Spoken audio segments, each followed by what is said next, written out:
That's far enough, Mr. Williams. Miss Sager. Mrs. Sager.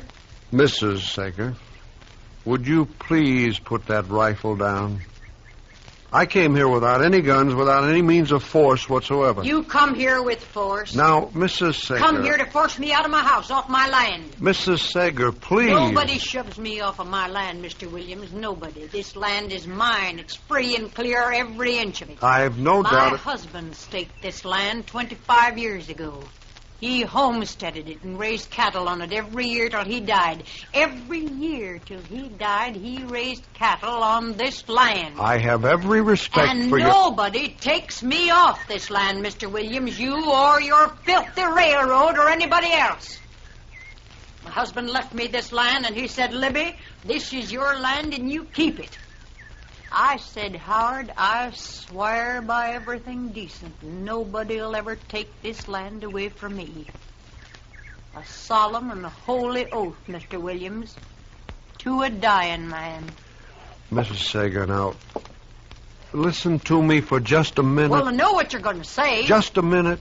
1 minute, Mrs. Sager. Said it 100 times if you said it once. Please, Mrs. Sager, just 1 well, minute. Well, go on, talk then. Talk and get it over with. 1 minute. 1 minute. That's right.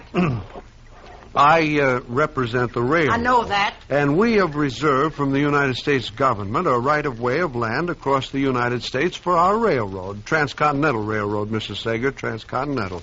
The United States government... United States government, I heard you. What do you want to do, scare me or something?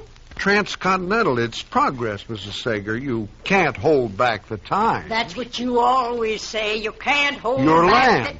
Your land, Mrs. Sager, is directly in the right-of-way. Now, we're willing, more than willing, we're happy to pay you 3 times the worth of this land. I said I wouldn't sell, Mr. Williams. How many times I got to repeat it? It's not a matter of... Mrs. Sager, please, I wish you'd lower that carbine. It's making me nervous. I noticed you shaking. The minute's almost up. The point is, you've got to sell. You're on public land to be reconverted. Now, we sent you a check and a notice to get off the land. No, not us. The United States government. That makes it mandatory, compulsory. It's a free country. Progress, Mrs. Sager, for the common good. It's a free country. I can live where I want, and this is where I'm living. And let me tell you something, Mr. Williams. I'm staying right here. You could have orders from the president. I'm just as good a citizen as he is. Now you just scoot off on this property. I'd hate to have to call the United States Marshal. Now, Mrs. Sager, I don't like to use force when reason will do. Get off this property, Mr. Williams, or I'm going to remember the United States government has a law about trespassing. Did you hear me? Scoot.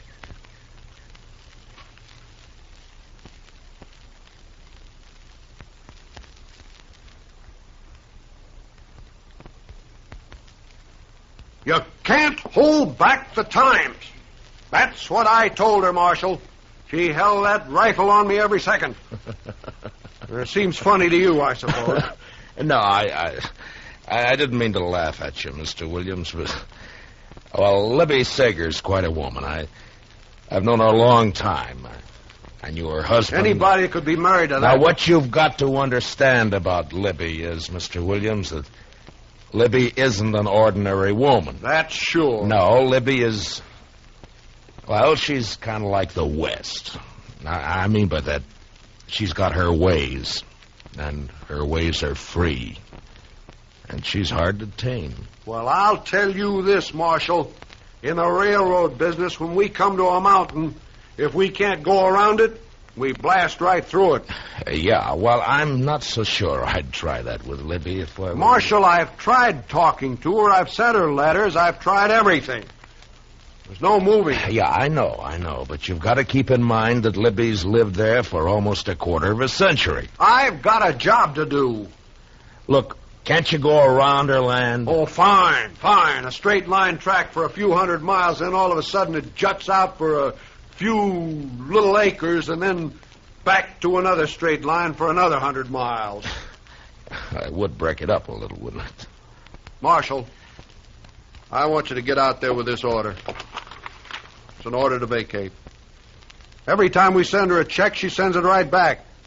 So here's a check to go with the order. Look, Mr. Williams, she's not going to move.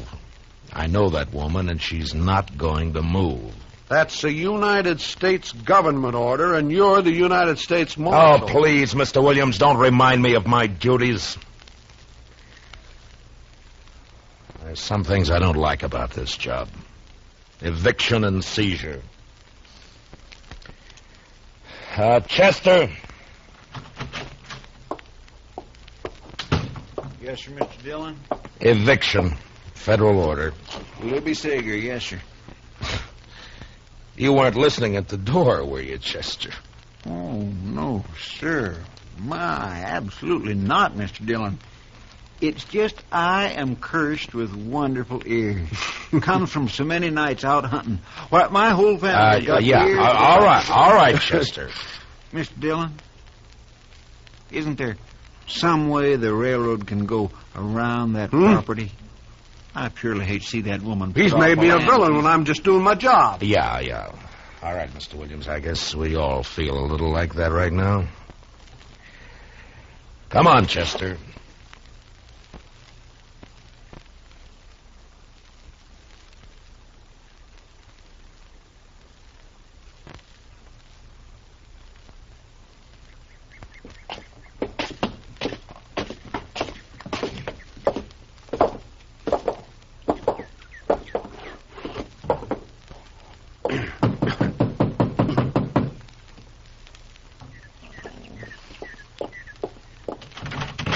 Listen, this here... Now, hold it, Libby.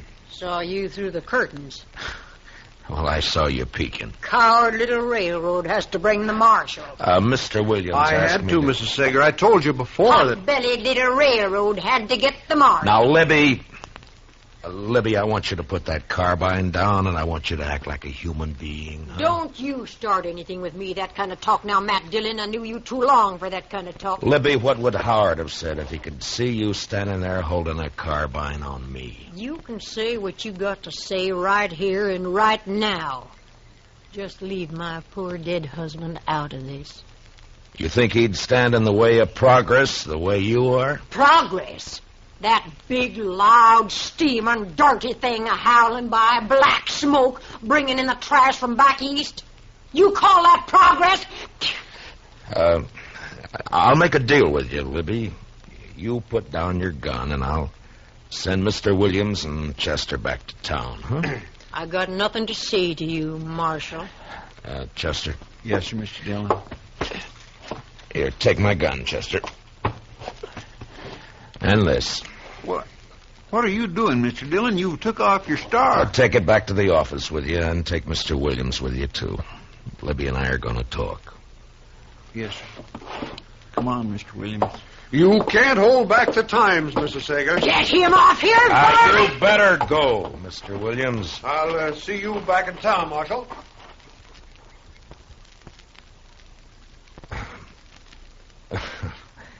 Well, Libby, aren't you going to ask me in? I told you, Marshal. The name's still Matt, Libby. No star. See? Now can I come in? Well, I suppose. Thank you.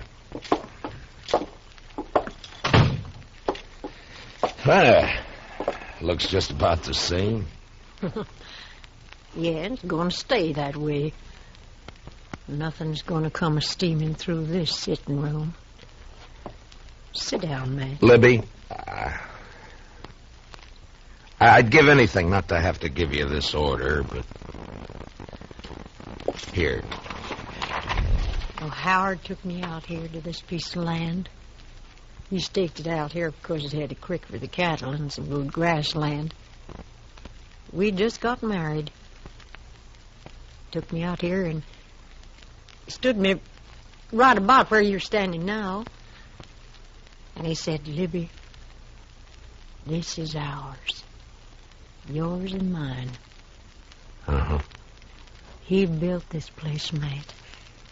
Every board he split with his own hands. Every board of it, every nail in it. Yeah, I know. You don't know.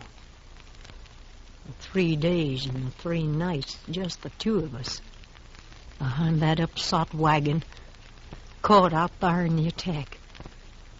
Oh, they'd have burned the house down. But we held them off. All of them Indians, a-hooping and a-hollering. Wasn't until the second day they got him. Yeah. Oh, that arrow must have been terrible inside him. It was like something in my own chest, man, I swear. It couldn't have hurt no more. I held him in my arms. I was crying. I couldn't help it. And he looked like a little boy. I swear it seemed like he wasn't a man anymore. He's just a little boy in my arms there. He said, "Libby, you gotta hang on to the land, Libby. It's all there is." I said, "I know it, Howard." He said, "Don't let nobody drive you off here." I said, "Howard, I won't." And I didn't. I stayed there, no food, no water, 2 days more, still waiting. But they'd gone, and the place was still mine. Libby. Now, do you think I'm going to get off of this land now just because of a little piece of paper? Matt, you go on back. Tell that railroad I'm here for good. Dead or alive. Next time, you better keep your guns.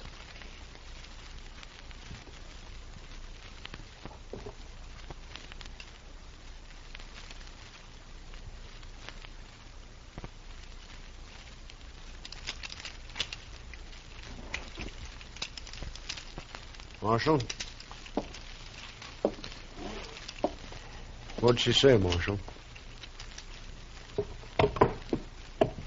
Talk didn't do any good, did it? I knew it wouldn't. Mr. Williams, you did your job. Now, why don't you go back to the hotel and we'll get in touch with you, huh? Sure. Marshal. Yeah. You sure you don't need me for anything? I'm sure. Okay. Well, hello, Mr. Williams. Hello, Chester. Where's he going, Mr. Dillon? I sent him back to the hotel, Chester. Hand me that chamois there, will you? Yes, sir. Here. Oh, thank you. Mr. Dillon, What? if she don't leave peaceable, you gonna carry her out? Well, we'll see what happens, Chester. I mean, if she don't come out peaceable. Look, Chester, that railroad's going to be here for a long time. A long time. Now, there are going to be a lot of people dependent on it for beef and for everything else. And Libby's just one person. Just one person. One person, yes, sir. That's right. That's right, Mr. Dillon.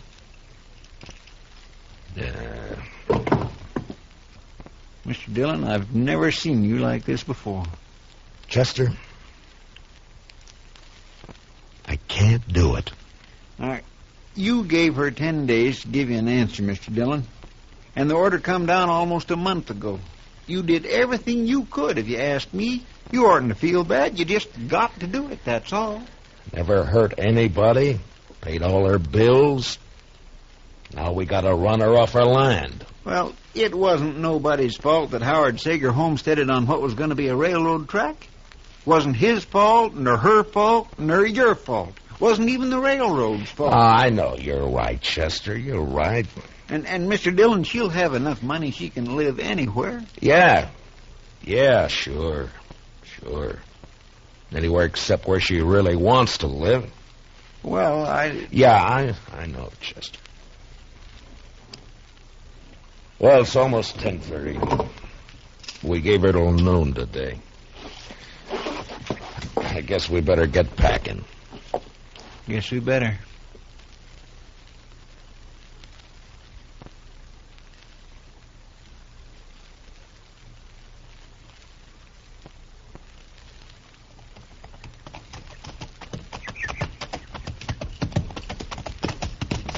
Oh, well up.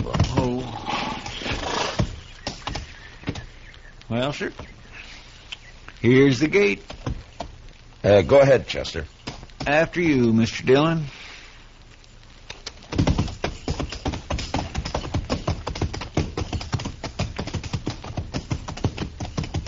Matt Dillon?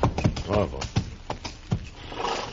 There she is, Mr. Dillon, on the porch.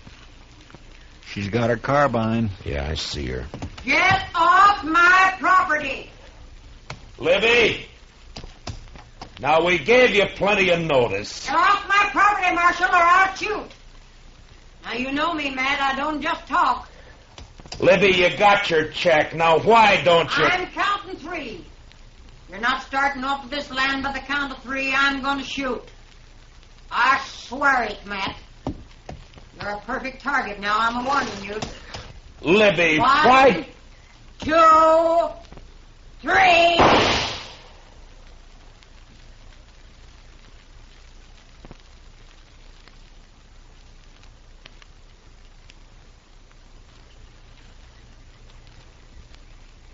Come on, Mr. Dillon. That big rock over there.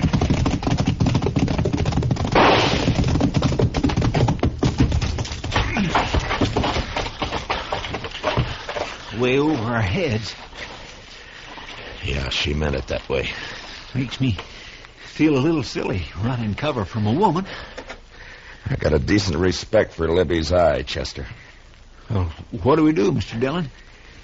Well, We can't just stay here forever. look. Maybe we can sneak up from the other side. You think you could work your way around? I imagine so. All right. And Chester. Now, don't worry, Mr. Dillon. I'm not going to use no gun. All right. If you can get in the house and get that rifle away from her, I'll just stay out here and try to keep her attention. Yes, sir. Okay, good luck.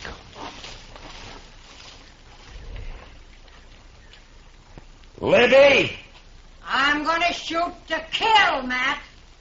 Next man tries to get me out of here, shoot to kill.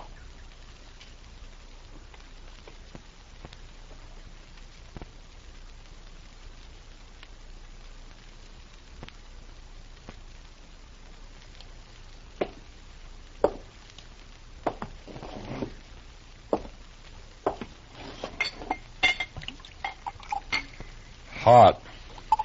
That's right, Sam. Here's to you, Williams. Sure.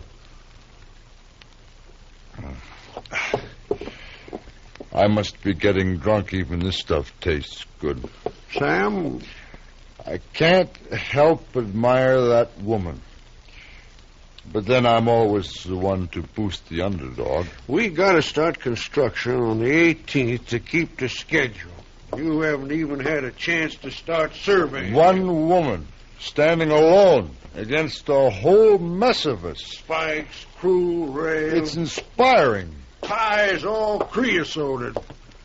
I'll get bounced, sure. Let me tell you, Williams, she's one out of a million. Quite a woman.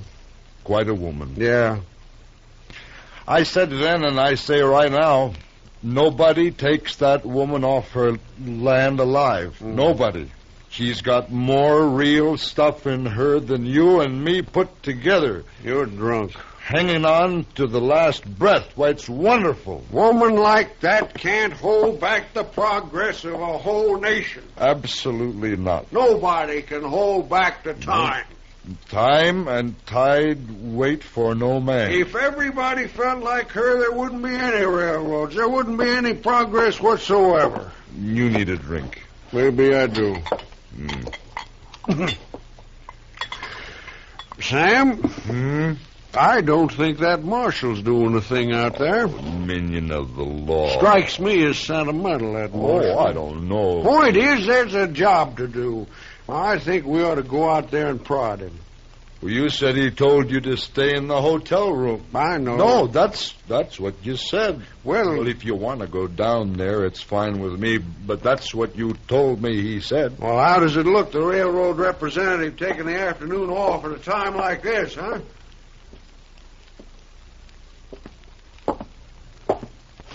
Hand me my holster. Huh? Well, what do you want guns for? I'll tell you what I think. I think the woman's a little demented holding herself up that way. Her husband's death, years alone in that house. She's crazy. Fanatic. Yeah. Here. Thanks. Fully loaded. She's a wonderful woman, though. Dead shot with that rifle of hers. I'm not going out there unprotected. I don't blame you a bit. I think I'll take my holster, too. Mm-hmm. Hey. What? One for the road, huh? No more. One for Libby? Oh, what do you say? All right. One for Libby. To Libby Sager. The spirit of the Old West. Right. Hey, you know they'll write a song about her? How the track was built over her soul? And they'll write a song about us, too. Oh, stop it. You're drunk.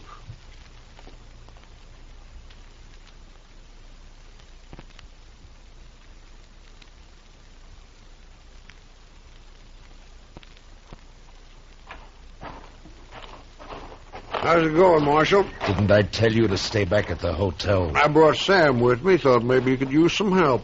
Sam, huh? Hello, Marshal. You don't mind if we just stick around, do you? Well, stay back and keep quiet. Where's your friend? Trying to sneak in the back. Only trouble Marshal? is... Right here, Libby. I got my eye on that sidekick of yours. You either call him back or I'm going to have to shoot him. Chester! Oh, coming, Mr. Dillon.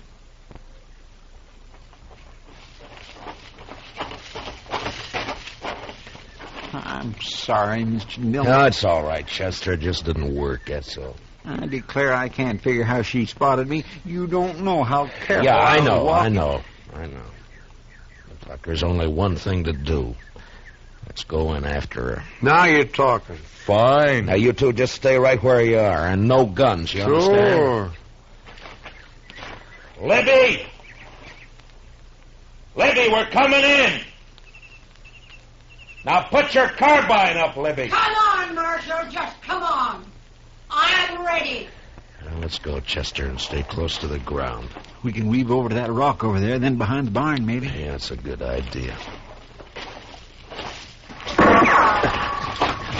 Close, Mr. Dillon. Yeah, all right, run. You all right, Chester? Just scared, that's all. Why, that crazy fool. What's the matter, Mr. Dillon? That surveyor. Sam, leave that rifle alone! I'm just covering for you, Marshal. She hit him, Mr. Dillon. Oh, he's going to shoot back. Sam! Mr. Dillon. He got her, Mr. Dillon. Come on, Chester.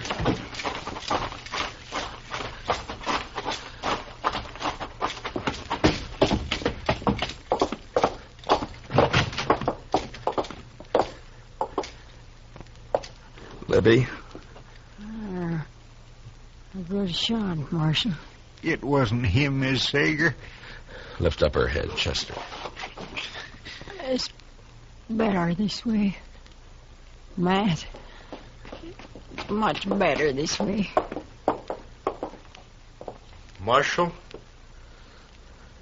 Oh, I didn't mean to, Marshal. I told you to put up that gun.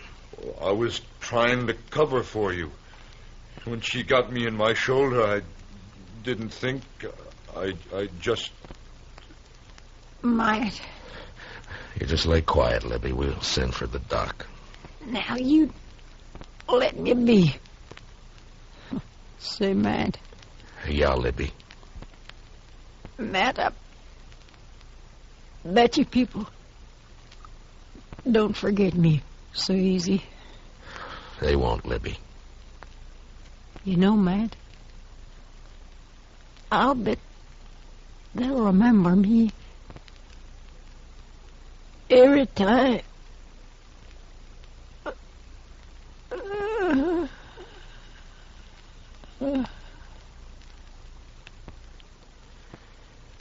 Yeah. Every time that train whistle blows.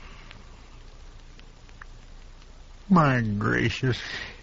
You know, Chester, sometimes progress is hard to come by.